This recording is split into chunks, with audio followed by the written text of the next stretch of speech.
Hello दोस्तों, कैसे हैं आप लोग। तो आशा करते हैं कि आप लोग बहुत मस्त होंगे। तो आज फिर से आप लोग को नई वीडियो में आप लोग को स्वागत है। आज के वीडियो में हम लोग देखने वाले हैं भारत का संवैधानिक विकास। क्या देखने वाले इसमें भारत का जो है संवैधानिक विकास इसमें देखने वाले हैं इस वीडियो में। तो आप लोग वीडियो तक अंत तक देखिएगा, मज़ा आ जाएगा एकदम। वन लाइनर के तौर पर सारे क्वेश्चन रहेंगे। अगर वीडियो पसंद आते हैं तो चैनल को सब्सक्राइब कीजिएगा, वीडियो को लाइक कर दीजिएगा, अपने अपने दोस्त को शेयर कर दीजिएगा। तो आइए शुरू करते हैं। पहला क्वेश्चन है, पहला क्वेश्चन दिया गया है कि पहला क्वेश्चन है कि भारतीय संविधान की ऐतिहासिक विकास का काल कब से माना जाता है। कब से आरंभ से? 1600 ईस्वी से। अगला प्रश्न है, रेगुलेटिंग एक्ट कब पारित हुआ था। रेगुलेटिंग जो हुआ था 1773 ईस्वी में आया था ये। सर्वप्रथम उच्चतम न्यायालय की स्थापना का प्रावधान किस अधिनियम के द्वारा हुआ था ये रेगुलेटिंग एक्ट 1773 के द्वारा हुआ था। अगला, किस अधिनियम द्वारा भारत के गवर्नर जनरल को अध्यादेश जारी करने का शक्ति प्रदान दिया गया था। ये जो क्या था, भारत परिषद अधिनियम 1861 के तहत दिया गया था ये। अगला प्रश्न है, कि भारत के गवर्नर जनरल को किस एक्ट के द्वारा अपनी समिति के निर्माण को अस्वीकार करने का अधिकार मिला था। ये 1786 का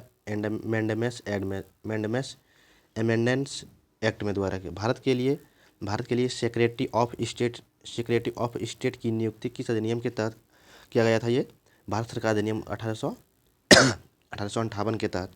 किस अधिनियम के अधीन प्रत्यक्ष निर्वाचन सिद्धांत को मान्यता दिया था। ये भारत परिषद अधिनियम 1892 के तहत ये मान्यता प्राप्त दिया था। अगला प्रश्न की द्वैध शासन की प्रांतों में प्रतीक आरंभ किया गया था कब से? 1919 ईस्वी से। विधायी कार्यों के प्रशासन।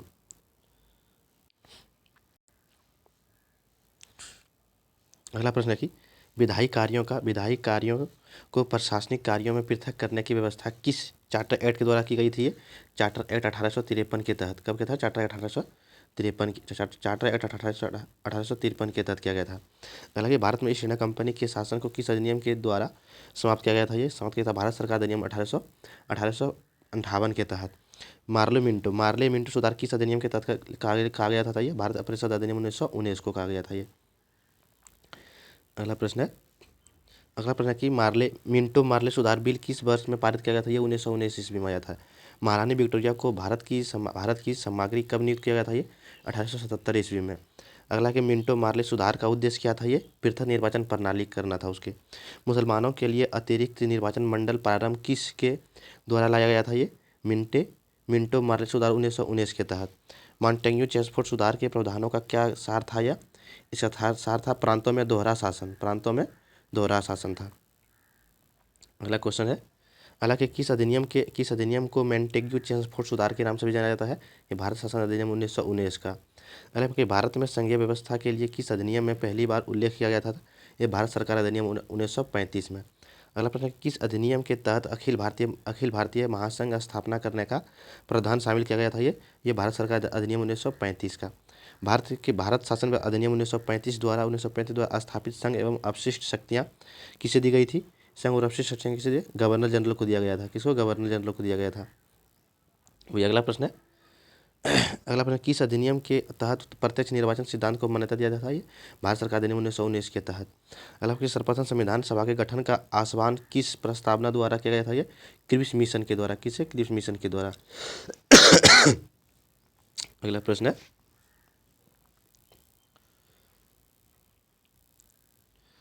प्रश्न है, कि भारत सरकार द्वारा अगस्त प्रस्ताव कब पारित किया गया था। ये 8 अगस्त 1940 ईस्वी को किया था।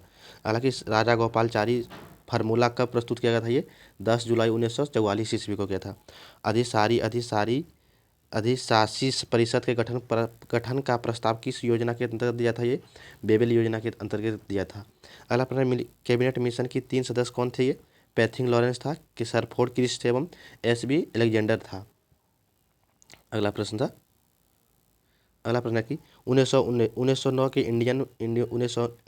इंडियन काउंसिलिंग एक्ट के किस बात की व्यवस्था की गई थी। ये सांप्रदायिकता प्रतिनिधित्व की व्यवस्था की गई थी। BR अम्बेडकर और महात्मा गांधी के मध्य 1932 में हस्ताक्षरित पूना समझौता के प्रावधान था। क्या था? हरिजनों के लिए आरक्षण एवं संयुक्त निर्वाचन क्षेत्र इसका था प्रावधान किया था। भारतीयों को वर्ष 1947 में सार्वभौम सत्ता सौंपने की योजना किस नाम से जानी गई थी? ये माउंटबेटन योजना के नाम से जानी गई थी। अगला प्रश्न है कि भारत की आज़ादी के समय इंग्लैंड के किस पार्टी की सरकार थी? इंग्लैंड में जो किस पार्टी की, वो लेबर पार्टी की सरकार थी। किस अधिनियम के केंद्र में देश शासन प्रणाली को स्थापित किया था? ये भारत सरकार अधिनियम 1935 के तहत जो स्थापित किया था ये।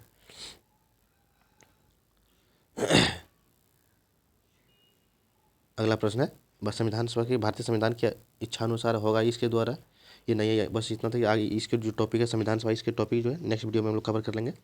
तो वीडियो अगर अच्छी लगता है तो चैनल को सब्सक्राइब कीजिए और अपने दोस्त को शेयर कीजिए। ऐसे टॉपिक बाय टॉपिक सारे वीडियो को टॉपिक में हम लोग कवर किए हैं। ऐसे टॉपिक बाय टॉपिक बांट के ऑनलाइनर के तौर पे पूरा जितने भी पॉलिटी का महत्वपूर्ण भाग है और महत्वपूर्ण इसमें जितना दिया गया है सारे उसमें कवर करेंगे। तो वीडियो अगर अच्छा लगता है तो चैनल को सब्सक्राइब कीजिए और अपने दोस्त को शेयर कीजिएगा। मिलते हैं तब तक के लिए नेक्स्ट वीडियो में। जय हिंद।